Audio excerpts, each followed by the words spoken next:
Hey everybody, it is Angie here once again for some afternoon STEM at the Headwaters Science Center, and today I thought I would show you all our raptors. So I just got back from beautiful Solway and we did a raptor demonstration for the kiddos over there, and I thought since the birds were boxed up, I got all my gear right here, I thought I would show everyone our raptors. So I'm going to step off camera really quick and grab our first Oswald is letting everyone know.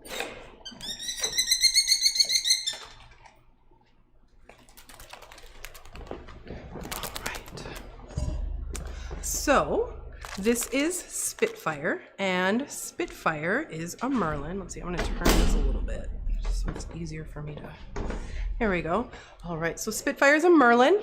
Merlins are small members of the falcon family. Now, they're not the smallest members. That title belongs to the kestrel, a very beautiful, colorful little bird. These birds are, like all raptors, they are predators, and these guys actually hunt other birds. And so if you think about being a predator-prey relationships, one thing that birds often have an advantage over either their predators or their prey is the fact that they can fly. So flight means that they can get away from predators, or if they are trying to catch some prey, being able to fly usually gives them a slight advantage. But since Merlins are hunting and killing other birds, their flight needs to be exceptionally good. And in general, falcons have really great flight. The fastest animal on the planet is the peregrine falcon. And these guys aren't quite that speedy. They max out at about 30 miles an hour. And when they're hunting, what they do is they chase their prey. They hit that max speed, and when they get close enough, they just slam right into whatever prey that might be, sort of like a hockey player doing a body check. And oftentimes, the impact will be enough to either kill, stun, or knock out their prey. And the final blow, and let's see if we can get her close enough to kind of see. So it's kind of hard to tell, but falcons have a tiny little notch on their beak. And that notch is called the tomial tooth. Let's see. It's not really going to show up very well. And that tomial tooth is perfectly built to like snap a spine right at the base of the spinal cord. All right, so these guys are very fierce predators. So one of my favorite things to do during a raptor demonstration, and shout out to my English teacher, Shakespeare has a great quote, "Though she be but small, she is fierce." And this is a very fierce but small predator. So when these guys are hunting, they're going after animals that are the same size as they are and still are able to take them out. So this Merlin was injured. I guess I should preface by saying all of our raptors were born in the wild. They were injured in the wild, and because of their injuries, they are no longer able to hunt or get away from prey. And so without humans, they would either starve to death or they would become something else's food. So in Spitfire's case, she was hit by a car. She was found in a ditch, and she was brought to doctors in Duluth, and they did everything they could to try to fix her. But the joint in her wing, so I mean, to us it looks like the shoulder. I don't know if that's exactly analogous, but you can see this one over here, she really can't lift that wing very high at all. And because she can't lift that wing, she is unable to fly. So when a Merlin is taking flight, hello Banjo. So when a Merlin is taking flight, when they're flying, they need to be able to lift those wings almost perfectly straight up and down. And you can see she really can't lift that one at all. In fact, because of the way that wing healed or didn't heal, she can't really tuck it up. You know, a lot of times when birds are just kind of hanging out, they kind of fold that wing and it sits real nice on their back. Because she can't do that, she actually drags this wing along the ground. And so this wing looks very small. In fact, it's just that her feathers are damaged. So she drags them on the floor all year round, and so they just get damaged very quickly and they wear out and break. When she molts twice a year, she gets brand new shiny feathers, and both wings look fabulous for a little bit, and eventually they do just wear out. So she cannot fly at all. She plummets. And so in her enclosure, which we call a mews, there's a whole bunch of different perches at different levels to give her different places to hang out or hide and feel safe or what have you. She has little ramps that go to all the different perches and all the different levels, and those ramps are covered in like turf grass, whatever you want to call that, astroturf. And so that's there for grip to help her like be able to move.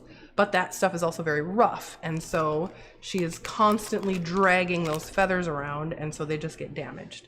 So even though it looks like her injury is like, oh, she's missing a big chunk of wing, actually that is sort of just an outside extra problem. All right, so this is our smallest raptor as of right now. All right, so this is Spitfire, the Merlin. All right, and I can see comments on Twitch and Facebook. So if you have questions, please do feel free to ask. All right, so I'm gonna put her back and we'll get our next bird.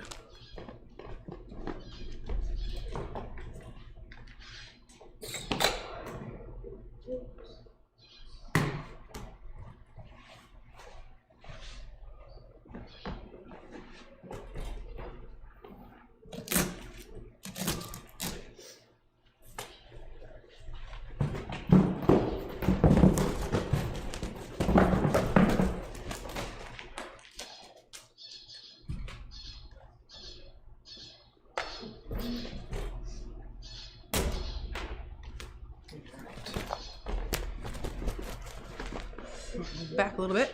All right, so this is OReilly, and OReilly is a red-tailed hawk. Red-tailed hawks get their name from that beautiful reddish tail back there. These are really common birds, and they live all over the Americas, up into Canada, down into Mexico, and we see these all over the place in Minnesota. They love hanging out sort of at the where two different biomes, so to speak, meet. So where trees meet open fields, you are almost guaranteed to see one of these hawks. This guy was born in Arizona, and he was flying around as a young bird. Let's see if we can get him to open his wings. And he was electrocuted. So this wing is actually smaller than the other wings. You can see that it's about a third to half of the size as it should be. And he electrocuted his wings, and on his way to the hospital, he actually chewed it off. He ripped off his own wing, probably to stop bleeding, perhaps infection. It's really hard to say what was going through his head. And because of that, again, he's unable to fly, which means he can't hunt, he can't get away from other predators, and so without humans, he would not survive. And so here at the Science Center, everybody lives inside. They have nice big enclosures. Like I said, we call them mews. They're fed every day, so they never have to even think about getting food. It literally is handed to them every single day. It's always, around 72 degrees. And so because life is really easy in captivity, for one thing, that means they can live a lot longer than they would in the wild. But it also means that we have to be more careful about things like becoming overweight. And one of the things that we really struggle with, particularly with OReilly, is he spends so much time on his feet, they'll actually get little sores on the bottom, sort of like a bed sore. People get them too if we put pressure on the same spot too much. And so what we do is we give them lots of different types of perches to stand on. So we cover them in things like astroturf, jute, or egg cartons and things like that, in the hopes that they're able to sort of bounce around and do all those different things. Let's see, what else? OReilly was born in 2003. So let's see, it's 2021, 19 years old. My math is sketchy today, I'm not gonna lie. My brain is outside right now. It is beautiful and sunny, and I'm super distracted. So yeah, so this is OReilly. He's a red-tailed hawk. I suppose I should mention that Raptors are a group of birds that are grouped together, not genetically, not based on how closely they are necessarily related. They are grouped on basically physical characteristics. So when we talk about raptors, what we're talking about are birds with excellent eyesight, sharp curved beaks, and long, strong talons. All right, so this is O'Reilly. He's our red-tailed hawk. He is, as far as like personality goes, he is by far the most laid back, chilled. You could see probably when I was like pointing towards his foot, he kind of doesn't even really care. The other two would definitely try to bite me if I tried to get my hands this close to them. That's another thing we like to talk about during the raptor demonstrations, is that these birds aren't pets. So it's not like a parakeet or a parrot or anything like that. These are wild animals, and they're always going to be wild at heart, and they tolerate me and they tolerate my closeness because I feed them every day. So if I stopped feeding them, if I stopped hanging out with them and giving them a reward for being near me, they would stop behaving, so to speak. As I was saying earlier, we just got back from an outreach. We went to Solway Elementary School, which was super fun.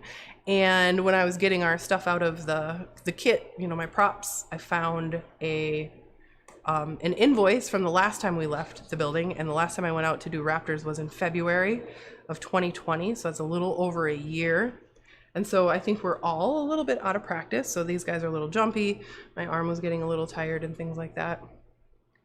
So yeah, that was a ramble, had nothing to do with anything. All right, so we'll get the last one out.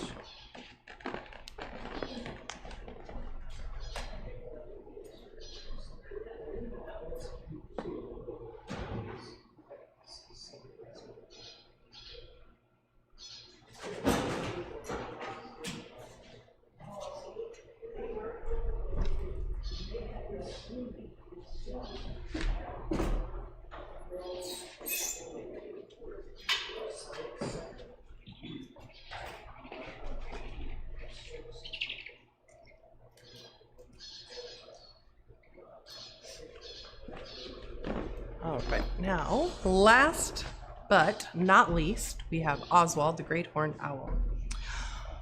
We have a question. What is on their ankles? So let's kind of see if we can get a close-up of Oswald's feet. So you see he's got these little leather anklets, basically, and then attached to those anklets are these leather straps. And those straps are connected to a swivel. And the swivel is actually, you buy it from like deep sea fishing companies. And then the swivel is attached to this rope, which is then attached to the glove. So all of this equipment is stuff that is borrowed from a sport called falconry. Falconry is a very old sport with a long tradition of humans basically training raptors to hunt for them. And so all of this equipment is kind of from that.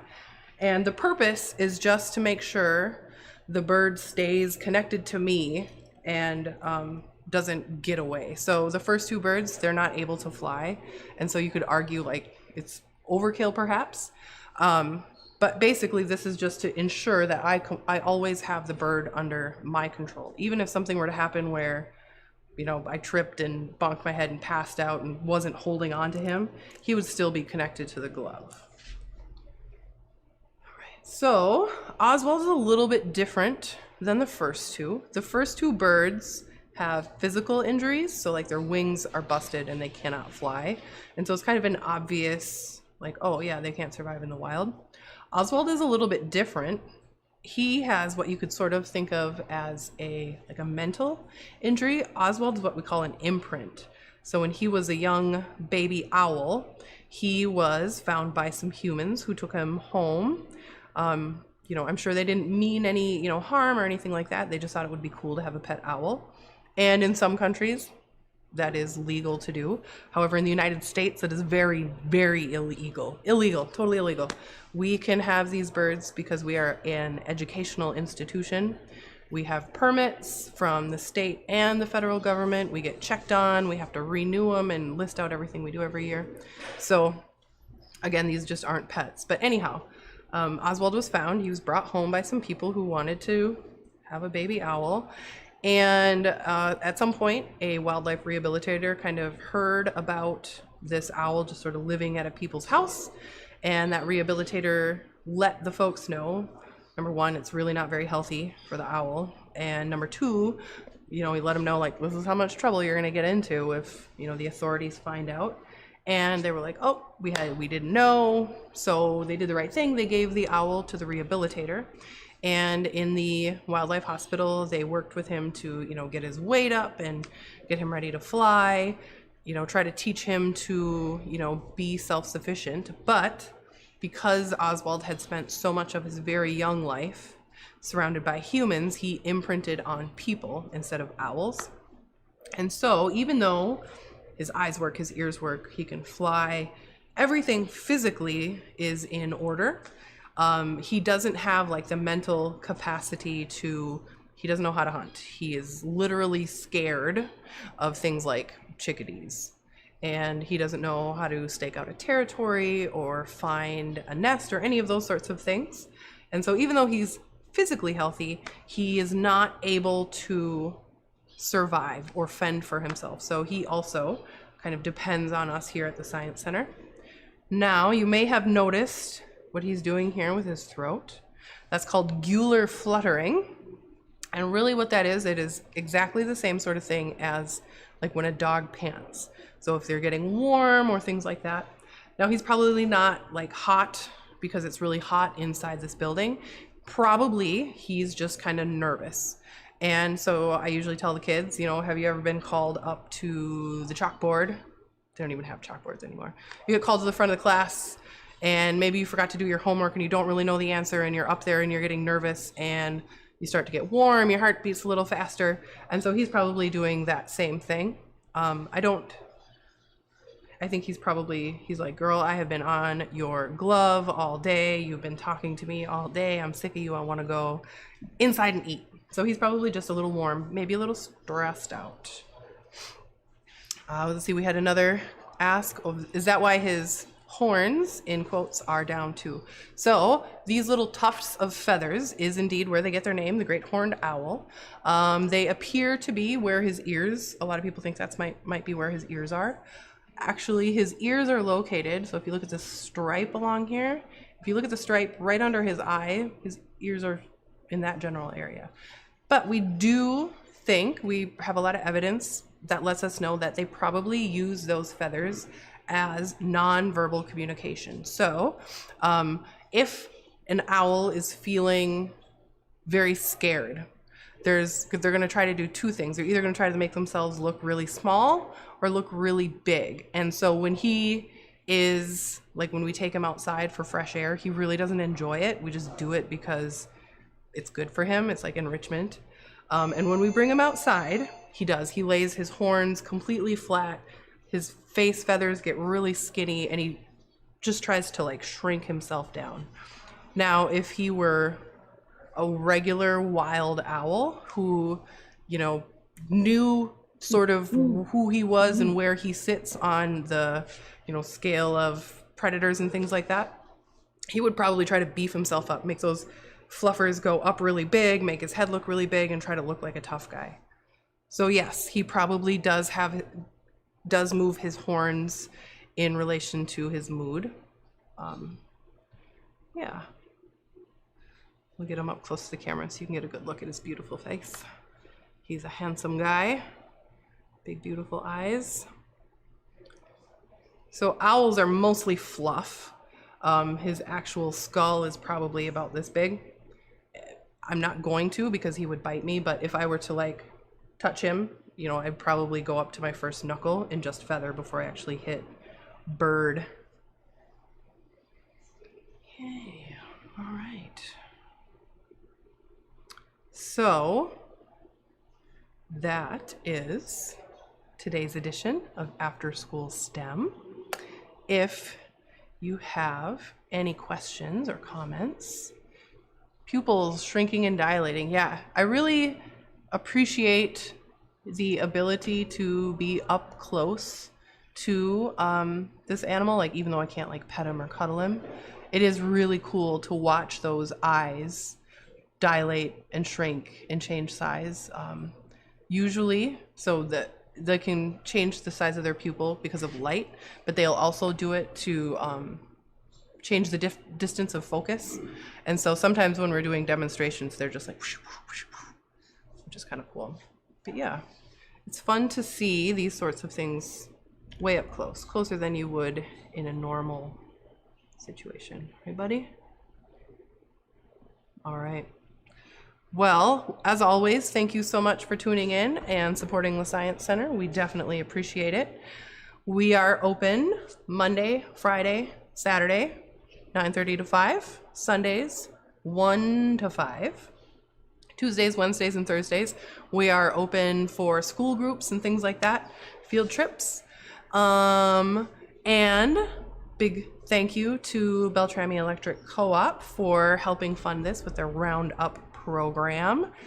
And we're still in the running for the Star Tribune Best of Minnesota. You can go to our website or our Facebook page, and if you go through Minnesota Fun, find museums, we're there. You can vote every single day. We're up against some awesome, amazing, gigantic museums, but it's fun to be nominated, right? It's an honor to be nominated. All right, well, on behalf of myself and OReilly and Spitfire and Oswald, we're gonna